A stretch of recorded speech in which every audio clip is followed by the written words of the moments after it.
Hello there, I'm Duff here with the Nerd Project. And today is the day of pre-release for the Teenage Mutant Ninja Turtles Magic the Gathering set. So what I'm going to do is I'm going to open up this pre-release kit. I'm going to walk you through my process for, again, opening a pre-release kit and sort of building my sealed deck from it. And yeah, it should be a fun time. If you're not familiar with Sealed, it's actually one of my favorite formats of Magic, one of my favorite ways to play. And essentially, what you do for Sealed is you open up um, 6 packs and build your deck from the cards that you open in those 6 packs. Pre-release kits are set up to be turned into sealed decks. And then they also have an additional promo that you typically can use in your deck as well. Cool. So I'm going to start cracking open the box. And typically when I'm heading to a pre-release, I do actually do a little bit of research beforehand.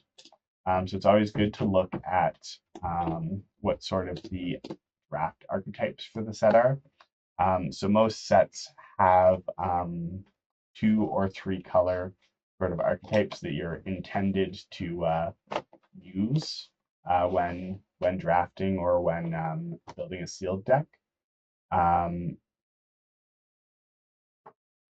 it's good to be aware of them and have some understanding of what they are to kind of help guide you as you're building your deck. So this particular set has 5 2-color archetypes. So there's Orzhov, which is like ninjas and sneak. There's Golgari, which is like disappear, so it has to do with stuff leaving the battlefield. There's Boros, which is kind of just like aggro and a little bit enter battlefield effects. There is also Is-It, which is don't remember. And then there is also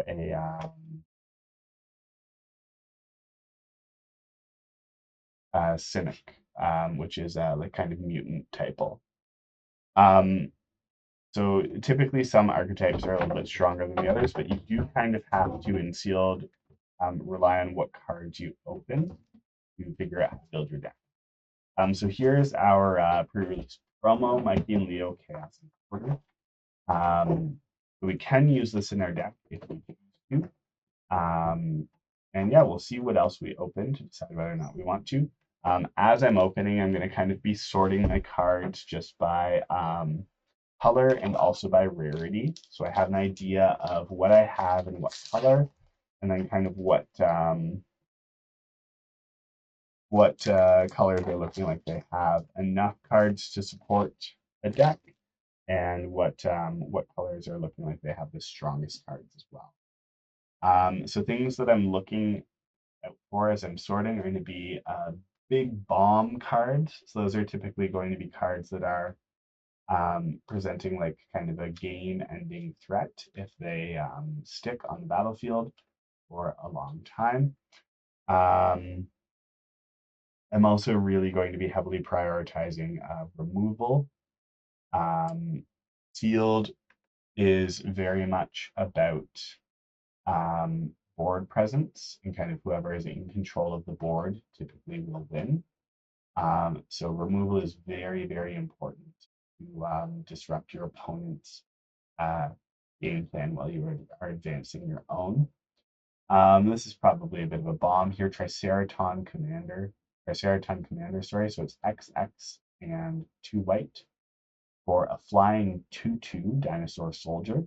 And whenever this creature attacks dinosaurs you control other than this creature, get +1/+1 and gain flying until end of turn. Bit of a weird piece of text, but then we see this next part where it is whenever this creature enters, create X/2/2 white dinosaur soldier creature tokens. So it's going to create, it's a bit of a board in the box. So if we have enough mana, it'll create a bunch of tokens with it. And then it pumps those tokens for a big swing that could very possibly end the game. This is a nice little bomb for us. It also is in the same colors as our promo card, which is nice. We can possibly run those together, although they don't necessarily synergize particularly well with each other. And we'll kind of keep going through our pre-release kit. You do, for a pre-release, have 1 hour to build your deck, so you are on a bit of a time limit. It's, in my opinion, a fairly generous time limit, but it's good to kind of keep moving as you're building, just to make sure you don't.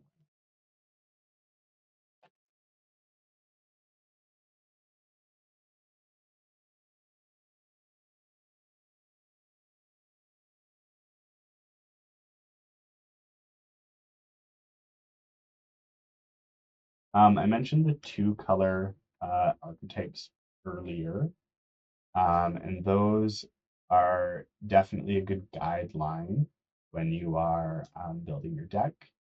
And actually, in terms of which archetypes are best supported, you're often looking for specifically the two-colored uncommons. Those are what we would call signpost uncommons that are sort of, they're often either very powerful enablers or payoffs for whatever archetype they are a part of.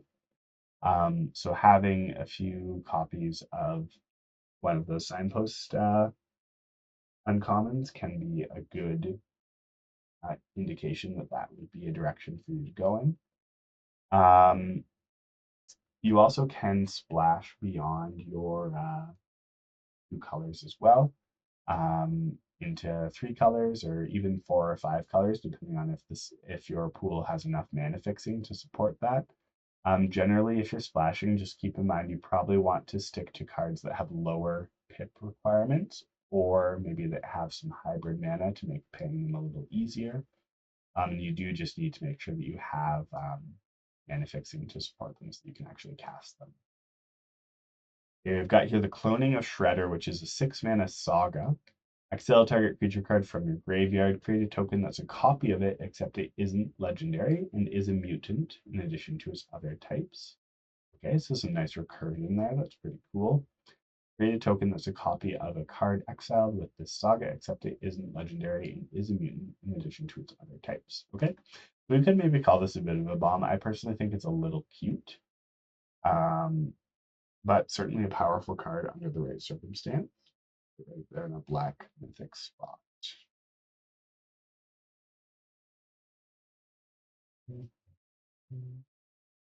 I typically try to go into a set with a pretty good idea of what all of the cards do. I will confess for this particular set, I've had a hard time sitting down and actually reading through all the card spoilers. So I'm going into this actually quite a bit more blind than I typically do, which is fine. You can go in with no information and still have a, or less information and still have a good time.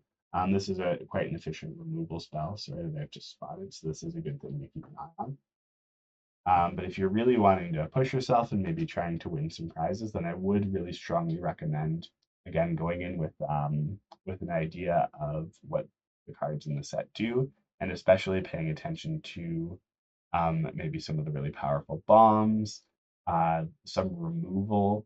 It's good to understand um, what sort of mana values you need to be looking out for removal at, and then especially board wipes. You're going to want to know what colors have board wipes. There usually aren't too many of them, but you're going to want to know what colors have board wipes and at what mana, so that you can be prepared and not over accelerated. This is one of those signpost uncommons, Go Ninja Go. So choose one or both, exile target creature you control, and return to the battlefield under its owner's control. Okay, that fits well with the Boros sort of ETB effect as well. And then Go Ninja Go deals damage equal to the greatest power among creatures you control, 2 target creature in control. So that's a nice piece of removal as well. So that might be very valuable.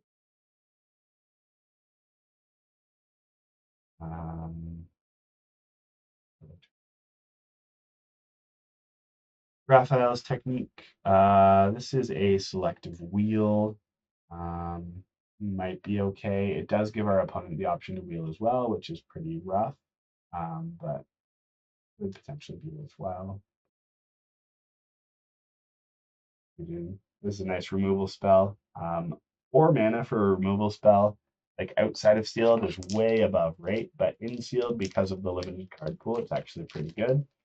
It's going to deal 6 damage and then exile a creature if it would destroy it. So that's often enough to clear something off the board.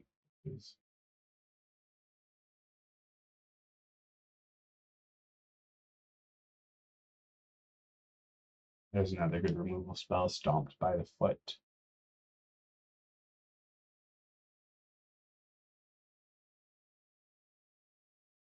This is we call this a combat trick. So it's essentially an instant that's going to change the combat map.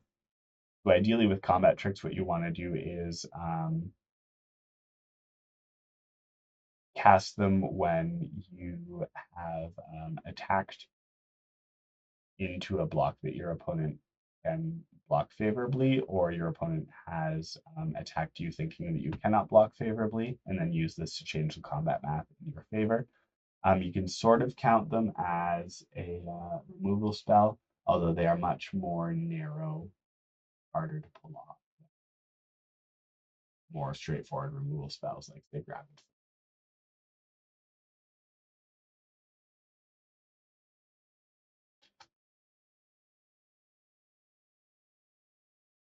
This is another one of those signpost uncommons, although I don't really know what this is signposting. I guess maybe big mana because it ramps and draws cards. Sure. This is a good piece of mana fixing if you wanted to go into some additional colors. Let you search for basic land, which can be important. I guess I already have one. Whoops.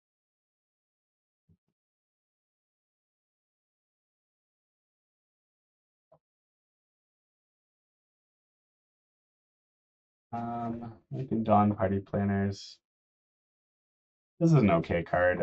It's more of a value engine than any kind of bomb. And it certainly could be good in the right deck, but I don't think it's going to be something that pushes us in a clear direction or anything like that. 2 copies of Wrath and Mikey Troublemakers is interesting. So this is potentially a very powerful card. So it's 7 mana, which is a lot. But it is a 7/7 with trample and haste, which is already pretty powerful. And then it, whenever it attacks, it will also reveal cards from the top of our library until we reveal a creature card and put that card directly on the battlefield tapped and attacking.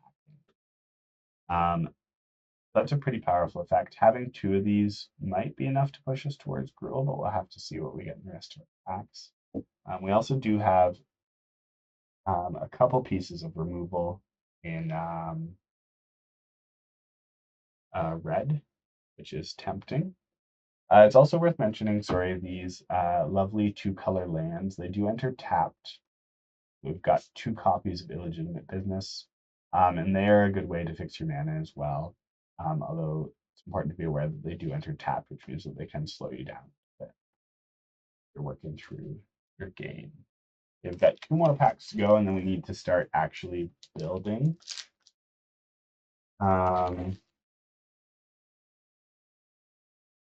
As of right now, I'm kind of thinking that we might leave blue behind, and we might leave black behind as well, and go into sort of a Naya direction, which is interesting because it's not one of the more supported color combinations in this set.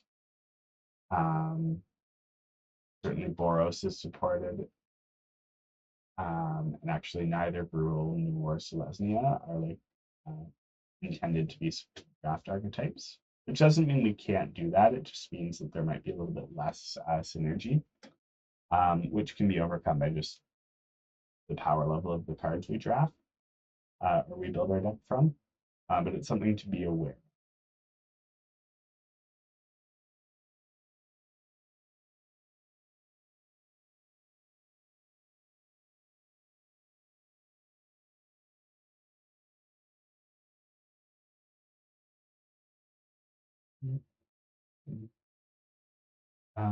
Turtle Blimp.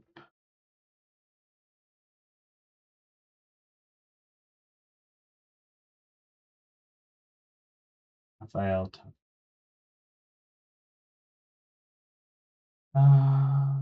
Turtles Forever.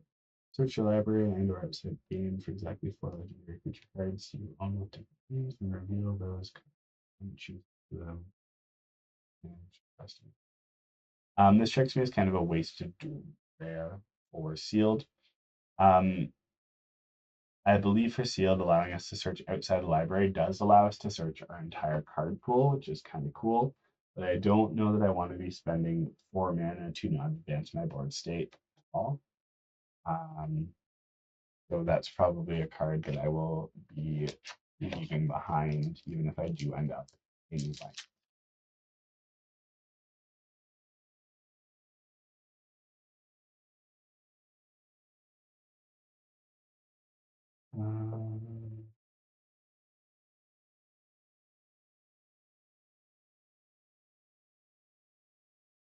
This kind of card is often good to kind of just fix your mulligans, kind of. You can mulligan a little bit more aggressively, knowing that you're going to get the chance to look at 4 cards to try. That's something to consider.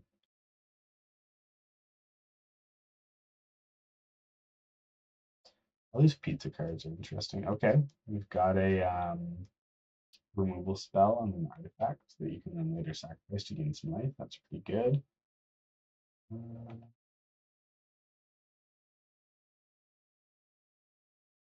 Very versatile combat trick here. That's cool. Mechanized Ninja Cat. Okay, so this is going to go well with their sort of go wide / ETB strategy in Boros because it comes with 2 bodies for only 2 mana. Good.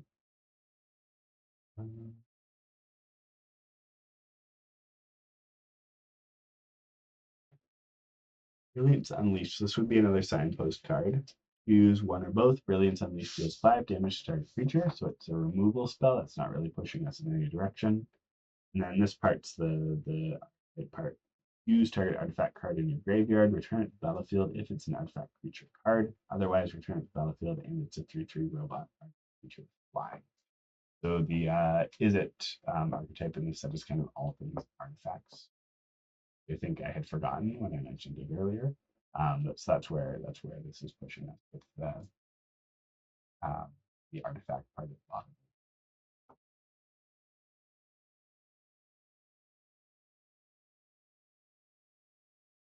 This is interesting. This is removal on a colorless creature.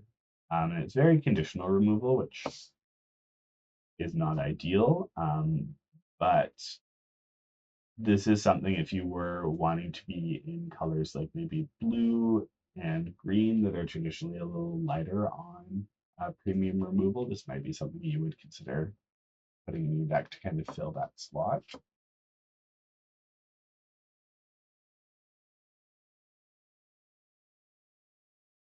This is a nice mana fixing card. It's 3 mana, so I do think it's a little overcosted for what we're looking to do.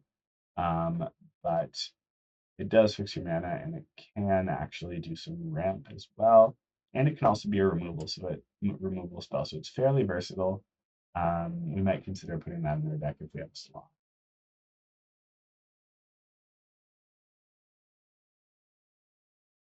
Others to boot.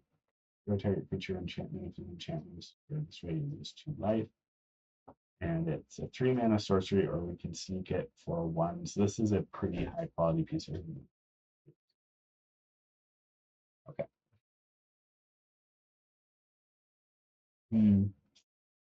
So this is a bit of a tough pack for me. I'm not being super strongly pulled in any given direction, which means that I have some tough decisions to make. In terms of bombs, I think our Triceraton Commander is kind of our biggest bomb. And that is a very cool card. So I think I definitely want to be in white. And then I think our Raph and Mikey's as well are both pretty strong. So what I'm thinking is that we'll end up in kind of an Abzan color. with our sort of high quality threats from white. And although Raph and Mikey are red as well as green, we can consider them just green because they have hybrid cost. And then some of our really high quality removal that we managed to open up in black. So join our deck as well and help cut down. I am going to quickly just like flip through blue and red. Blue, we barely opened anything. So that's usually a pretty good sign that we shouldn't be in blue. Which, yeah, I tend to think that blue underperforms in sealed because sealed often is so much about committing to the board. And blue is typically not a color that really wants to commit to the board. But you certainly can build a strong blue sealed deck. And you can also build a very strong sealed deck that doesn't commit to the board. So, you know, this sort of personal preference and stuff.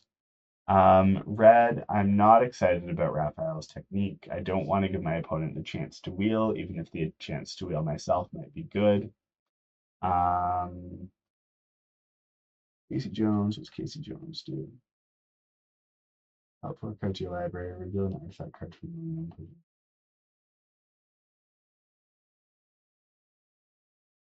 Yeah. That's okay, card advantage. The one thing that I do remember from being here was we did have at least a little bit of removal in our red. We had Manhole Missile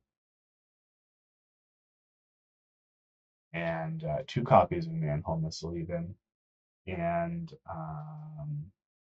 Bot Bashing Time, which are both relatively high quality pieces of removal. So depending on what I have in terms of mana fixing, I might actually consider setting those aside to put them into my deck. They both only have 1 colored pip, so it's not too hard to splash for them. And again, just having that nice additional removal might be enough to make a bit of a difference for us. So I'm going to set those aside separate from the rest of my red cards. But yeah, as I flipped through my red and my blue cards, I didn't see anything super compelling to convince me to run either of those colors, other than, again, these removal pieces that I'm just going to set over here.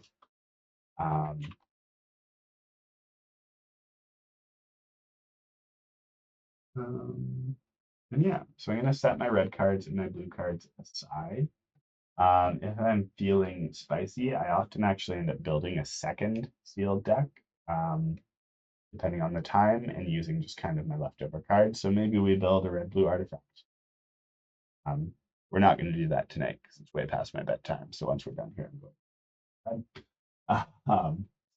But that is an option that you have. And keep in mind, you can change your sealed deck at any time throughout the event. Obviously, not during an actual game, but between games and between rounds. So if you have 2 decks built, you're actually fairly free to swap between them. And of course, you can also sideboard between games, and your entire sealed pool is your side. You can make lots of changes if you feel the need to. I'm also going to dig through quickly my multicolored cards and see what fits with our colors here. We'll put Go Ninja Go in the pile of like maybe if we can splash those colors. Lessons from Life and Brilliance Unleashed, unfortunately, I think we're just not going to be using. Mechanized Ninja Cavalry is actually on color for us because of hybrid, as Slithering Cryptid. Nobody is not. Ice Cream Kitty is certainly. Nobody is not. Do I care about this card? No, this page of understand? I do not. Mouser Mark III. Don't care about that either. Ice Cream Kitty. Okay, so we're starting to narrow it down. Colorless cards often are a little overcosted and underpowered for what they do. And in this case, as I'm looking through, I'm seeing Everything Pizza, which is a pretty effective mana fixing card. So I might set those aside because it's going to help me search for a basic land. Which if I do end up going in the direction of Splash and Red for some removal, Everything Pizza will really help us find our extra land, and I can probably run one mountain if that's and maybe a couple of these tapped lands that tap for multiple colors to do that. Henchbots, I don't think I'm going to need. We've got lots of removal. Turtle Blimp doesn't look that good to me. 5 mana for a 3/4 vehicle with flying. I mean, a 3/4 flyer is pretty good. The fact that it's a vehicle is not exciting for me, although it does come with a body that crews it. I don't know, I'm just not into it. And skateboard is not particularly exciting for me either. So we're going to set that aside too.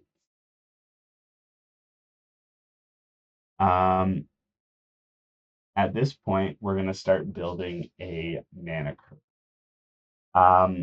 So in Magic in general, you want to have kind of a mana curve that just means basically that you'll have stuff to do on each turn of the game. Typically, you want the highest part of your curve, the part of your curve with the most cards for sealed at least to be around 2 or 3 mana. With like a few 1-drops, more 2-drops, likely more 3-drops, and then starting to taper off as you get into higher mana, and then probably only 1 or 2 like 6, 7, or 8 drops. Okay. So we're going to start putting that together now. So we'll start here with some of our multicolored rares. So I'm just going to build across the top of my mat, and I'll kind of stack down as I go. I've got these 2 guys at 7, so they're going to be pretty far over to the right. These guys are at 4. This is a 2-drop.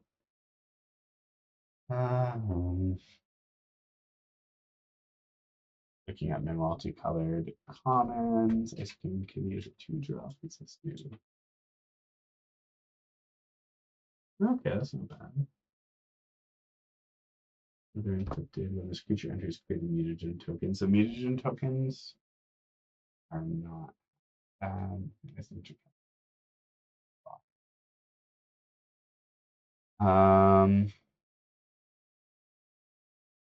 Okay. And I'm not doing too much critical thinking about cards at this point. I'm mostly just kind of mapping out where on the curve they're going to fall. If I see something and I read it and I'm like, well, obviously I'm not reading that because it's terrible, then I'll pull it out. But for now, I'm just kind of getting an idea of what I have at what. And okay, that can be good. I'm definitely not going to run low though, so I'm going to set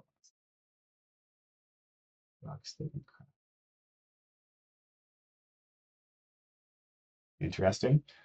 Cards that cycle for a basic land type also are often very good in sealed because they have that modality of helping you fix your mulligans and helping you draw into, helping make sure you are able to deploy your cards in the early game.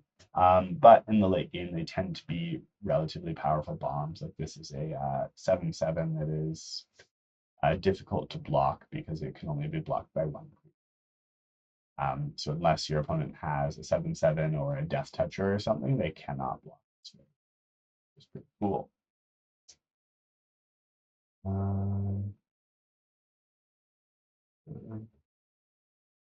Another Rock Steady. So this is an excellent mana fixing card. It's a mana dork that taps for 1 mana of any color. It also is a 1/1 with Death Touch, and makes it a great blocker. And it can get reach, which makes it an even better blocker.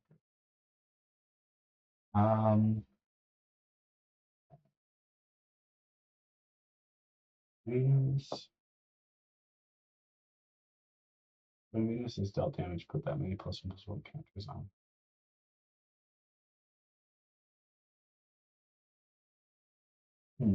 This is interesting. I'm not entirely convinced it's good, but it is certainly interesting. So we're gonna leave it in for now. We need to 7 mana, that's a lot. Trample 7/7 whenever this creature enters or attacks, you may sacrifice a token or land. If you do, gain 3 life. Okay. At the beginning of your end step, if a permanent left the battlefield this turn under your control, draw a card. Excellent. We're gonna run that. Novel Nunchaku.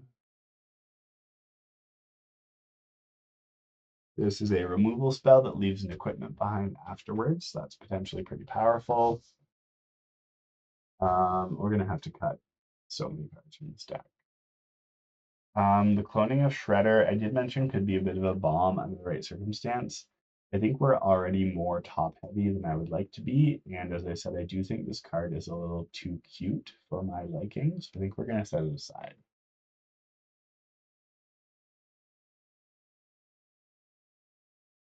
Okay, Shredder's Technique is an excellent removal spell. We're gonna run that for sure. Shredder's Armor.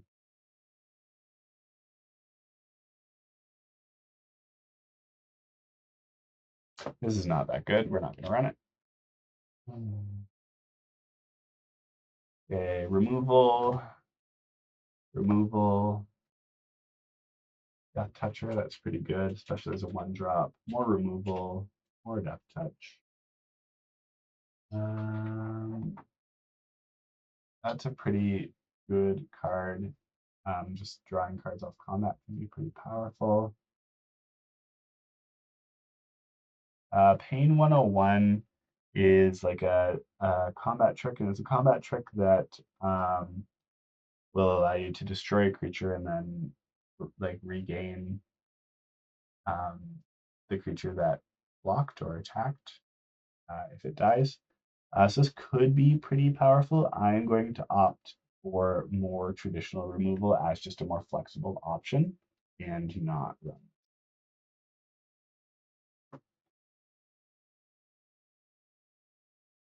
A flying is always good in sealed. Sometimes it just is really important to just have a creature who can push damage through, and most often flyers do manage to get through. By the same token, it's also really important to be able to block flyers sometimes.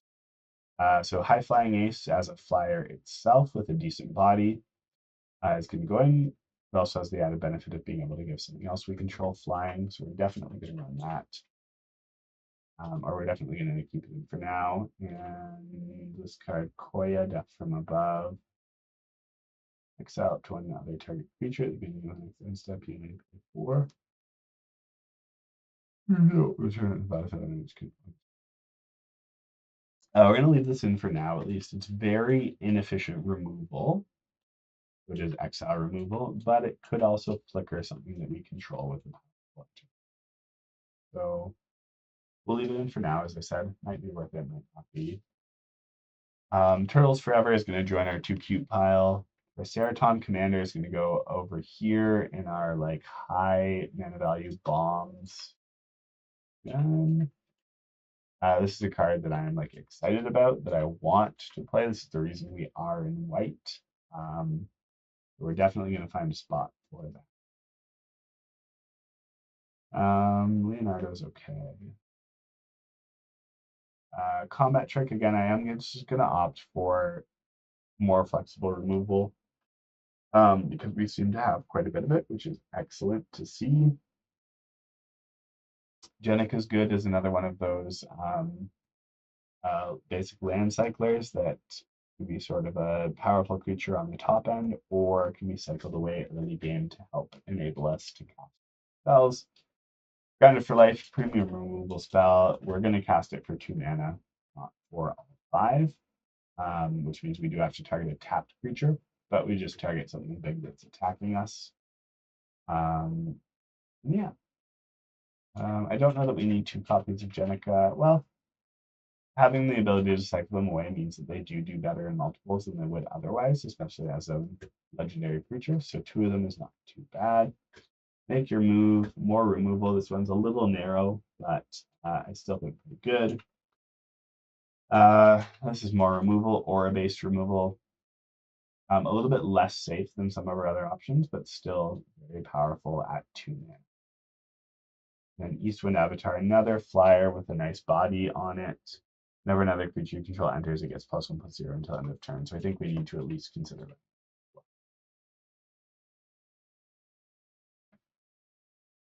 Okay. So looking at this, I'm starting to think maybe we do not have room. Got a lot of cards here. Um, and we already have a fair bit of removal even without the red splash. So I actually think we can just take these red cards and set them aside for now. We are maybe going to consider everything pizza because we are still in 3 colors, which might matter. Omni cheese pizza is okay. It's not an embarrassing card to be running, but it's not a card that I'm excited about running. So I'm also going to set these aside. And Weathermaker, put over here. This is a really interesting card design to have just like a manolith or like a command sphere style thing. And I think it may actually have enough upside to be sort of playable as well as providing mana fixing. Because it can be a removal spell or it can push some damage through against your opponents or be ramp later in the game as well, depending on how many charge counters it has. We do have lots of powerful top end threats that make that very appealing. Okay, so now we need to start cutting down. Sealed decks are a minimum of 40 cards, and in the interest of being as efficient and as competitive as possible, you want to be running 40 cards generally. I do often end up running 41 cards with 17 lands and 24 non-lands. But strictly speaking, in order to be optimal, you do want to be running exactly 40.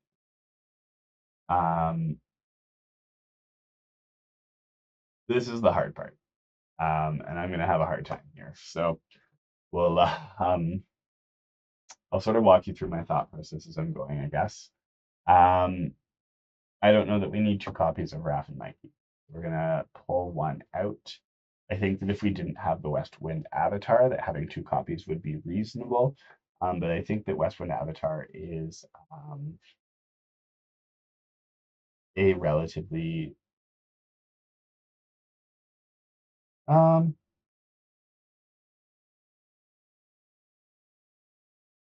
no, I like Raph and Mikey better. But Raph and Mikey cut the West Wind Avatar. I do think this is actually quite a bomb, West Wind Avatar, sorry, and certainly worth running. We are just pretty overstuffed at our higher mana value slots right now, and I don't think we can afford it. Well, we'll leave it for now. It's our first pass. Um, and this is going to be, we're going to go back and forth a bit on a few cards. This is kind of going to be a bit of an iterative process, and I'm going to be slowly cutting stuff down as we go. Venus, I think, is a little too cute here, so I'm going to cut her. She also, to reach her full potential, requires blue mana that we're just not going to have. Ragamuffin Raptor is certainly like a defensible card to run. It's just not really so much my style, so we're going to cut it.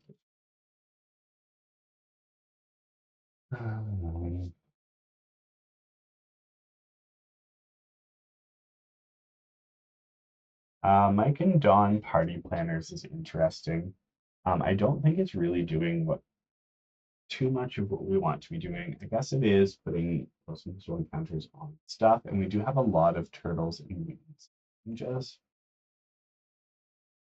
So we probably do want to run this action. We may end up cutting Eastwind Avatar, but we'll leave it for now, just in case. We'll make kind of our first pass through, and then we'll start doing some cuts. Some more, sorry, more serious cuts, I guess.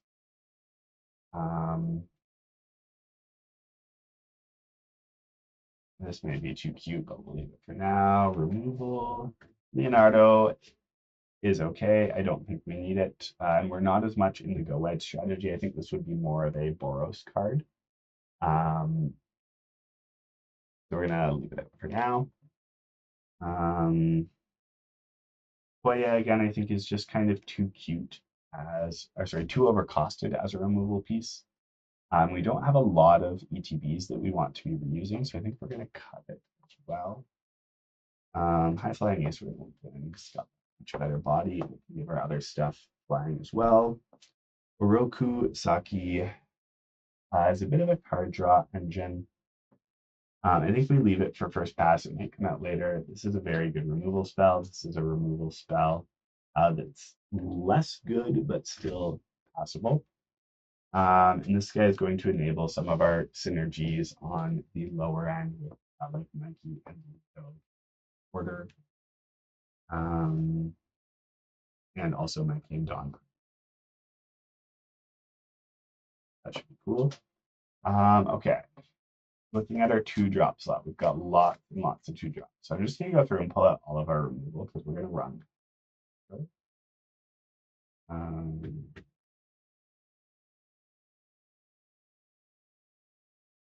Okay, so those are our 3 pieces of removal, which is quite a few. So that's good. Frog Butler, again, provides us with ramp and fixing and is an excellent blocker, so we're definitely running that. Mechanized Ninja Cavalry, I think, can go. This is more for that go wide Boros plan that we're not as much on right now. So we're going to set it aside. Zoo Escapees is going to help us with our sort of +1/+1 counter synergies with Mikey and Leo, as well as with Mikey and Dawn. So those are going to be good. Ice Cream Kitty. Got a nice body to block, and it's going to allow us to get some card draw, potentially gain some life.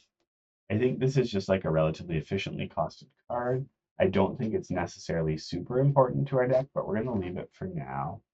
Then once I count and have a better idea of numbers, we'll actually reconsider Ice Cream Kitty. It's probably near the top of my list for cuts, which is sad. And ice cream. Well, actually, I'm lactose intolerant, so I don't love ice cream.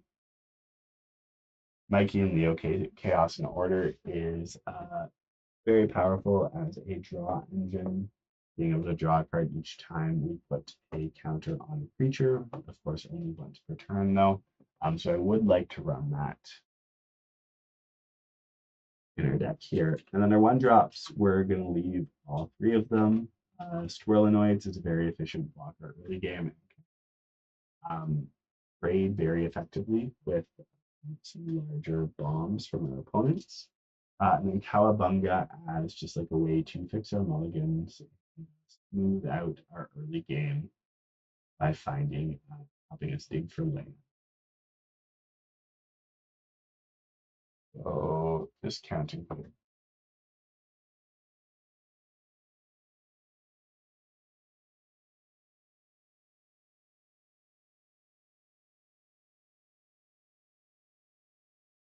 So right now we've got 30 cards.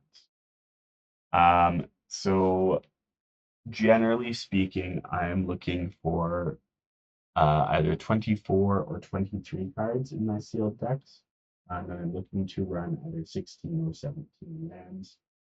You could go up to 18 if you were really heavy on, or really high up on your curve. Maybe if your curve is peaking in kind of more the 3 to 4 range rather than the 2 to 3 range.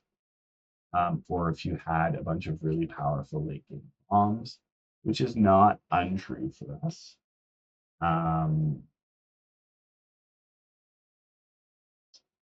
But I do think I want to be a little lower on, so a little lower. I think at this point I'm going to say we're not running everything pizza.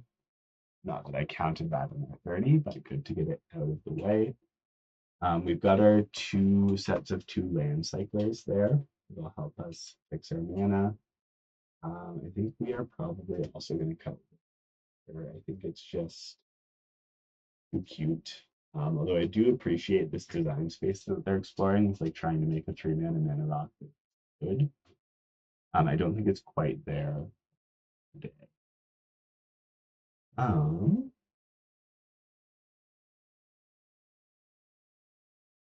Now, Ice Cream Kitty, I think, just does not do what I want it to enough for this deck. So we're going to set it aside. It is a very efficient card. So we may end up putting it back in depending on where we end up with numbers and with curve and stuff. But for now, we're going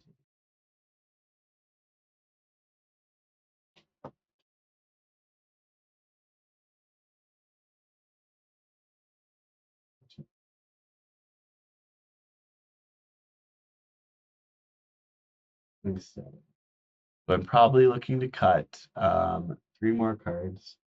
I am fairly high on my curve, so I definitely want 17 lands. And I think I am going to pull my classic move of 17 lands, 24 now. I'm going to cut Eastwind Avatar here. 4 mana is a lot to pay for like a big-ish flying body.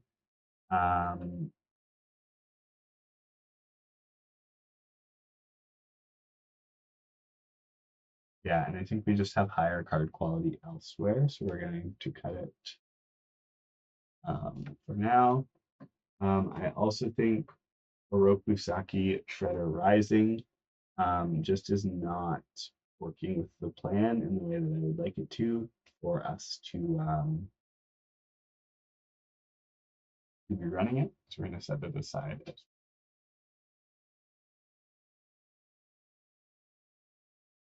Okay, and I think I need one more.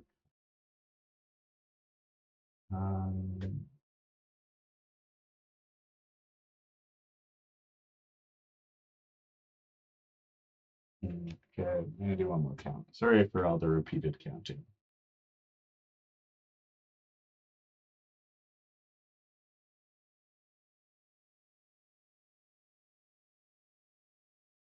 Yeah, so I want to cut one more card.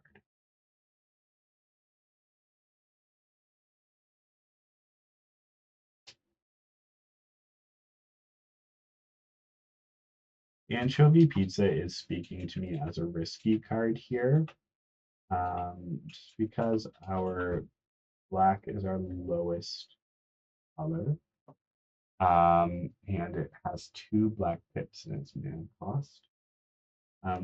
So our odds of having 2 sources of black mana for it is a little lower than some of our other multi-pip cards. Having said that, I think that logic also tells me that I should be cutting a Squirrelinoid, because I would like to be casting them very early in the game, and with black being your lowest color, I don't know that I want to be sitting here with 2 Squirrelinoids in hand and no black. I think I am going to cut one of our Squirrelinoids, although it does sadden me to let go of a one.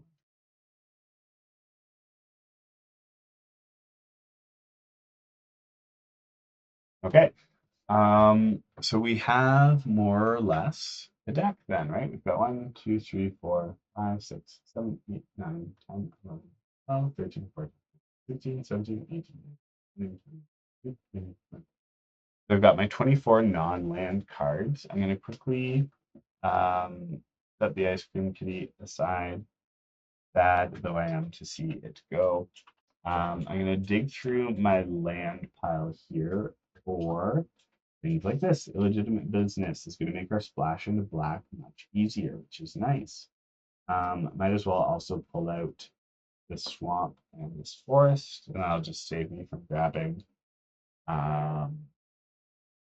some extra lands from the game store. Okay, now I need to think about what I'm doing for lands here. So to figure that out, I'm going to count my colored pips. So white, I've got 1, 2, 3. Anything hybrid, I'm going to count for both of its colors, except for Wrath and Nike, because I don't have any red, so I'm not going to run any red lands. So I'll just count them as green, and actually same for Mikey and Leo. I'll count them as green. Right, I've got 1, 2, 3, 4, 6, 7, 8, 9, 10. So 10 pips for white. Green, I've got 1, 2, 3, 4, 5, 6, 7, 8, 9, 10, 11, 12, 13, 14, 16, 17 for green. This is going to be a pretty heavily green deck. And then for black, we've got 1, 2, 3, 5, 6.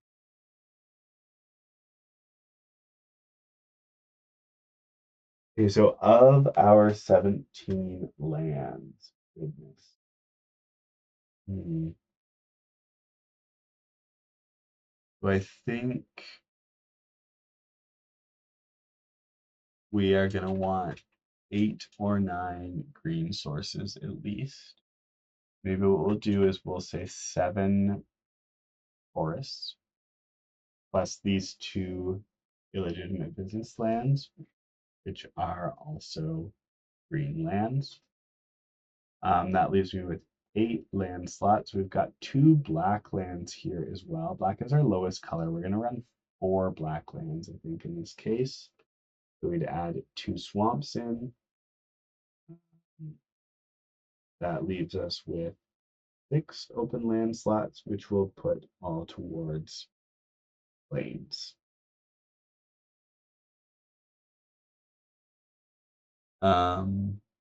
And yeah, that would be our deck. So for lands, generally what you want to be doing is sort of figuring out where your split is in terms of mana symbols, and then including your land sort of proportionally. So the color that you have the most symbols for, that's going to be the color that you want the most, right? And our deck is quite heavily green. We have almost twice as many green cards as we do white cards, and almost 3 times as many very green pips as we do black pips. So that's why we're so much more green than we are black.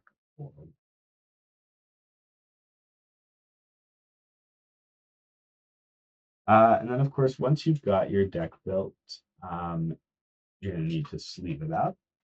And then from there, I strongly recommend doing a few practice hands. Shuffle the deck up, see what your mulligans are looking like, see how the first few turns play out.